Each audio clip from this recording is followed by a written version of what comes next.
से। तो एक ऐसी वीडियो है जो आप देखेंगे, उसके बाद आपको क्लियर हो जाएगा कि वो लैंड इनफर्टाइल क्यों हुई और उसको दोबारा से फर्टाइल कैसे करना है। बचपन से लेकर आज तक पता नहीं कितनी बार आपने ये सुना होगा कि आप क्या नहीं कर सकते।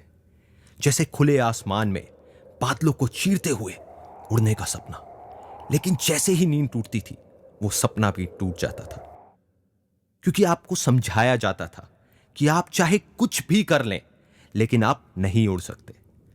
आपने भी मेरी तरह पता नहीं कितनी बार यह सुना होगा कि जिंदगी जीना आसान नहीं, बहुत ही मुश्किल है। यह कोई बच्चों का खेल नहीं है। क्या हो अगर मैं आपसे यह कहूं कि वो सब लोग जिन्होंने भी आपसे यह कहा वो जाने या अनजाने में आपसे झूठ बोल रहे थे, और अगर इस पूरी दुनिया में कोई भी कामयाब हुआ है तो अपने अंदर के उस छोटे से बच्चे को जिंदा रखकर, ना कि मार कर। वो बच्चा जो सपने देखने से नहीं डरता, जो गिर गिर के चलना सीखता है, जिसको पूरा विश्वास है कि वो कुछ भी कर सकता है, जो सिर्फ सपने में नहीं असलियत में भी खुले आसमान में उड़ना चाहता है। तो क्या आप तैयार हैं फिर से बच्चे बनने के लिए? क्योंकि कामयाब होना कोई बड़ों का खेल नहीं है, ये बच्चों का खेल है।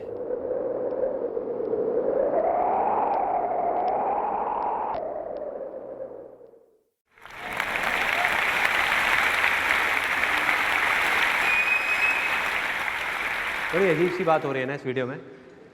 जो हम बाहर सुनते हैं स्टेडियम के, वो बहुत कुछ अलग है। वहाँ जो सक्सेसफुल हो जाता है, जो नहीं हो पाता, दोनों एक ही बात कर रहे होते हैं कि सक्सेसफुल होना तो बहुत मुश्किल है, पता नहीं कितने पापड़ बेलने पड़ते हैं, पता नहीं क्या क्या करना पड़ता है। मतलब एक हवा है सक्सेस अपने आप में, कि वो सक्सेसफुल हो गया तो पता नहीं उसने क्या क्या किया है। और मैं यहाँ पे क्या बोल रहा हूँ, ये सक्सेसफुल होना बच्चों का खेल है। क्या हो अगर अगली थोड़ी सी देर के अंदर अंदर सच में आप सब लोग इस चीज़ को मान लो, मैं ये नहीं कह रहा कि जान लो, जान तो लिया आपने, मान लो कि सक्सेसफुल होना सच में बच्चों का खेल है। क्या होगा? सक्सेसफुल हो जाओगे, राइट? तो मैं आपको बताता हूं कि ऐसा क्या हुआ जिस वजह से मेरी लैंड इनफर्टाइल हुई। यानी कि मैं सक्सेसफुल होना तो चाहता था, कुछ करना चाहता था, लेकिन मानता क्या था कि मैं कुछ नहीं कर सकता। बचपन में सोचता था कि हवा में उड़ूंगा। जैसे जैसे बड़ा हुआ तो ज़मीन पे चलने से भी डर लगने लग गया था। एक ऐसी स्टेज आ गई थी लाइफ की जब लगता था कि शायद मैं कुछ कर ही नहीं सकता। उसकी वजह क्या थी, उसकी जड़ क्या थी? जड़ है कहीं ना कहीं हमारे बचपन के अंदर। यहाँ कितने लोग हैं जो मिडिल क्लास बैकग्राउंड से बिलोंग करते हैं? बहुत सारे लोग। मैं भी एक मिडिल क्लास बैकग्राउंड से बिलोंग करता हूँ। हम लोग एक छोटे से घर में रहते थे जहाँ पे सिर्फ 2 कमरे होते थे। मतलब हमारे पास लिमिटेड पैसे होते थे, किराए का घर था। तो मेरे पड़ोस में एक कोई रहता था, मेरा फ्रेंड पुनीत नाम से। उसके पापा ने, उनके पास बहुत अच्छा पैसा होता था, उसके पापा ने उसको एक रेड कलर की साइकिल दिला दी, इंपोर्टेड साइकिल। तो पहले जब हम जाते थे पार्क में खेलने के लिए, हम रेस लगाते थे तो मैं हमेशा जीतता था। अब वो साइकिल पे होता था, मैं पैदल होता था, तो मैं हमेशा हार जाता था। तो मैंने जिद पकड़ ली, घर पे गया, अपने पापा के पास में जा करके बोल दिया, मैं कहा पापा मुझे ये वाली साइकिल चाहिए, हर हालत में चाहिए और कल ही चाहिए, मैं नहीं रुकूंगा, मैं नहीं मानने वाला। पापा ने कहा बेटे ऐसे नहीं होता, अभी 6 महीने बाद तेरा बर्थडे आ रहा है तो दिला देंगे तेरे को साइकिल।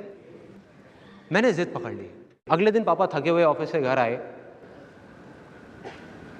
और मेरी मम्मी ने जा करके उनको बताया कि संदीप ने दोपहर को खाना नहीं खाया और ये बहुत गुस्से में है, इसने जिद पकड़ लिया कि इसको साइकिल चाहिए, आप दिला क्यों नहीं देते इसको साइकिल?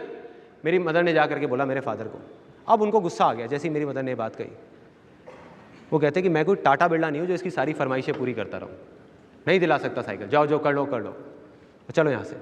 तो वो तो बाहर आ गए, पापा गुस्से में। मैं चुपचाप साइड से देख रहा था। मैंने कहा अंदर जाना भी ठीक नहीं है, बाहर ही खड़े रहो।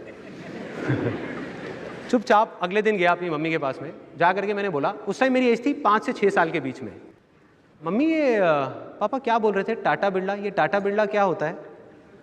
तो उधर मम्मी बोलती बेटा ये टाटा बिरला होते हैं, कुछ लोग होते हैं जिनके पास में बहुत सारे पैसे होते हैं। तो मैं एकदम खुश हो गया। मैंने कहा अच्छा तो हम टाटा बिरला क्यों नहीं है? उधर मम्मी थोड़ी सी इरिटेट हो गई। मम्मी कहती बेटा नहीं है, मुझे क्या पता, तू जा ना, जाके बाहर खेल, मेरा सर मत खा, तू चल यहाँ से।